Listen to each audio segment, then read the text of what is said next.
Assalamualaikum warahmatullahi wabarakatuh. Perkenalkan, saya Tia Monika sebagai moderator dari kelompok 6 yang akan membahas obat kategori ibu hamil.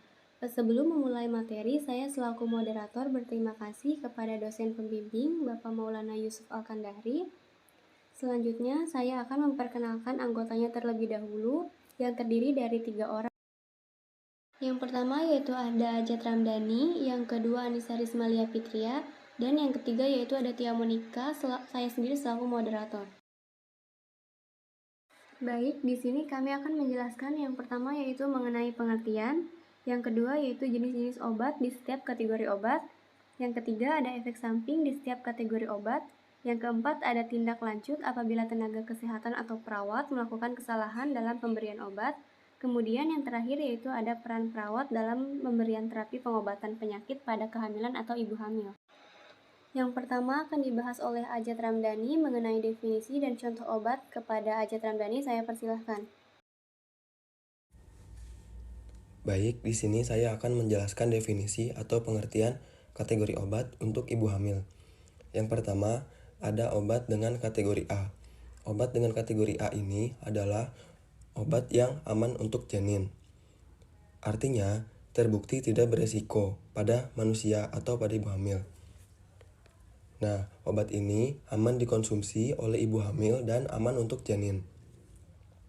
Selanjutnya ada obat dengan kategori B. Obat dengan kategori B adalah obat yang cukup aman untuk janin. Artinya, tidak ada bukti dapat beresiko pada manusia atau ibu hamil. Nah, obat dengan kategori B ini cukup aman dikonsumsi oleh ibu hamil dan cukup aman untuk janin.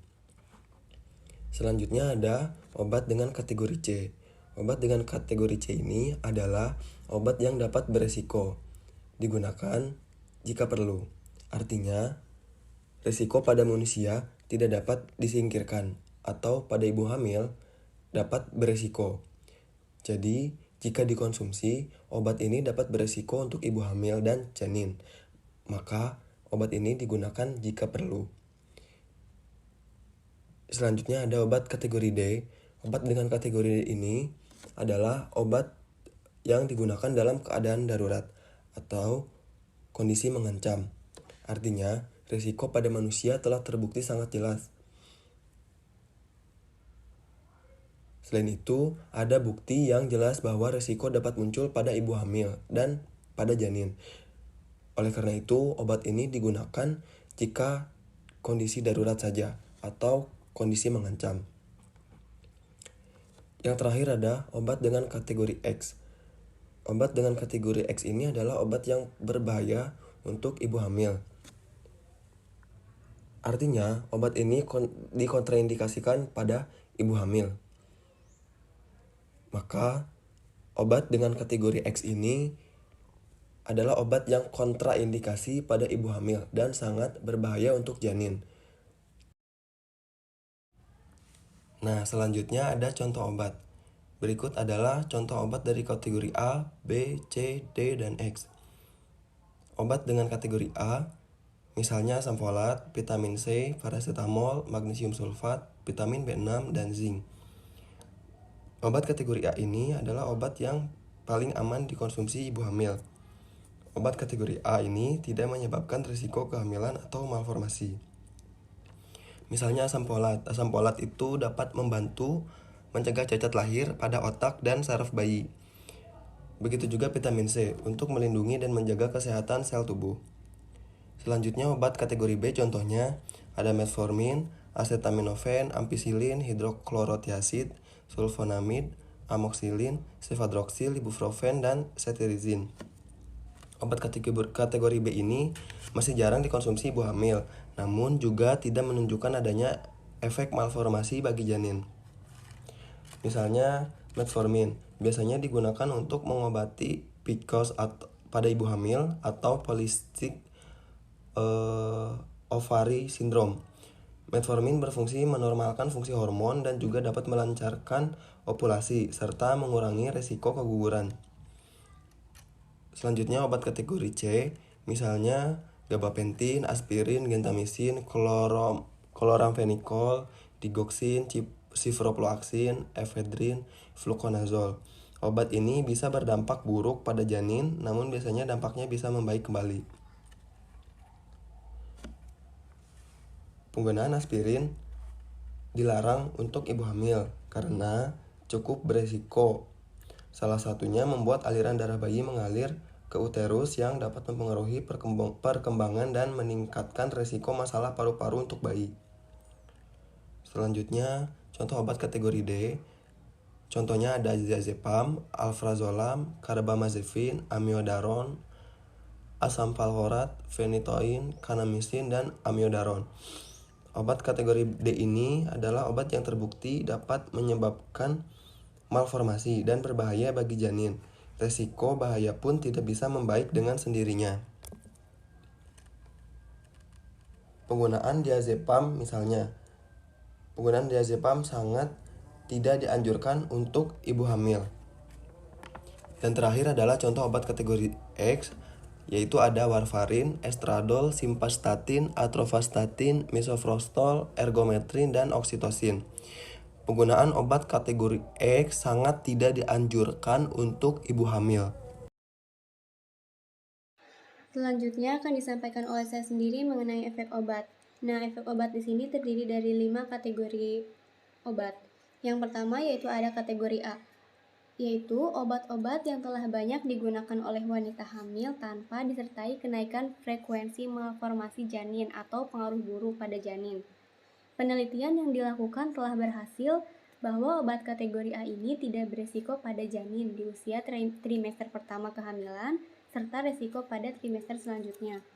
Contoh obat kategori A yaitu ada levotirokin, asam folat, magnesium sulfat, dan liotironin. Yang kedua yaitu ada kategori B. Pada wanita hamil, penelitian terkait resiko yang dapat ditimbulkan oleh obat kategori B ini masih sangat terbatas, tetapi tidak terbukti meningkatkan frekuensi malformasi atau pengaruh buruk pada janin. Contoh obat kategori B yaitu metformin, klilobenzaprin, amoxicillin, dan pantoprazol. Yang ketiga yaitu kategori obat C, yaitu obat-obat yang dapat memberi pengaruh buruk pada janin tanpa disertai malformasi anatomik semata-mata karena aspek farmakologinya. Umumnya bersifat reversibel atau sering disebut juga dengan membaik kembali. Obat kategori C ini hanya dapat dipergunakan jika manfaatnya lebih besar ketimbang resiko yang kemungkinan terjadi pada janin. Contoh obat kategori C ini yaitu tramadol, gabapentin, amlodipin, trazodon, dan prednison. Yang keempat yaitu ada obat kategori D, yaitu obat-obat yang terbukti menyebabkan meningkatnya kejadian malformasi janin pada manusia atau menyebabkan kerusakan janin yang bersifat irreversibel atau tidak dapat membaik kembali. Obat-obatan yang dalam kategori ini juga mempunyai efek farmakologi yang merugikan terhadap janin. Contoh obat kategori D ini yaitu ada lisinopril, alprazolam, losartan, dan lorazepam. Yang terakhir yaitu ada obat kategori X, yaitu obat-obat yang masuk dalam kategori ini adalah yang telah terbukti mempunyai resiko tinggi terjadinya pengaruh buruk yang menetap irreversibel pada janin jika diminum pada masa kehamilan. Obat dalam kategori ini merupakan kontraindikasi mutlak selama kehamilan.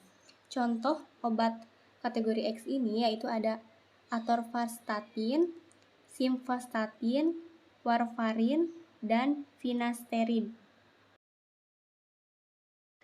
Selanjutnya ada tindak lanjut dan peran perawat yang akan disampaikan oleh Teh Anissa Dismalia Fitria kepada Teh Anissa. Saya persilahkan. Baik, di sini saya akan melanjutkan tindak lanjut. Rencana tindak lanjut ini kalau misalnya ada perawat melaksanakan terapi obat atau salah ngasih obat kepada ibu hamil atau kepada ibu yang sedang hamil. Nah, pertama ada lapor KOSIP. Nah, lapor KOSIP ini tuh maksudnya kita laporan ke misalnya contoh perawat SIP 1 terdapat salah ngasih obat. Nah, nanti kalau pembagian SIP lagi, ganti SIP lagi, perawat SIP 1 langsung lapor kepada perawat yang SIP 2 yang melaporkan bahwa pada SIP 1 tadi ada kesalahan tindakan pemberian obat supaya komunikasinya itu untuk tetap terjalin. Jangan sampai lost komunikasi dan juga lapor gosip ini sangat penting agar pengobatannya juga mungkin takutnya ada efek samping atau apapun yang bisa jadi obatnya diganti. Nah, lalu yang kedua ini ada pantau KU dan PS. Pasien secara berkala, ini keadaan umum dan juga tanda-tanda vital pasien. Nah, ini sangat penting untuk memantau keadaan umum pasien, tanda-tanda vital pasien secara berkala. Karena untuk mengetahui tekanan darah pasien baik atau turun, suhu pasien panas atau tidak, kemudian respirasi pasien. Nah, ini harus dipantau oleh pasien. Nah, lalu yang ketiga ini, jika terjadi efek samping, segera konsultasi ke DPJP. DPJP ini dokter pengurus, dokter yang penanggung jawabnya terjadi efek samping, konsultasiin ke dokter. Ini dokter bagaimana baiknya obat, apa yang harus dikasih ke pasien. Karena pasien ini terjadi kesalahan, perawatnya melakukan kesalahan ngasih obat ke pasien pada pasien tersebut. Dan juga sehingga menimbulkan efek samping.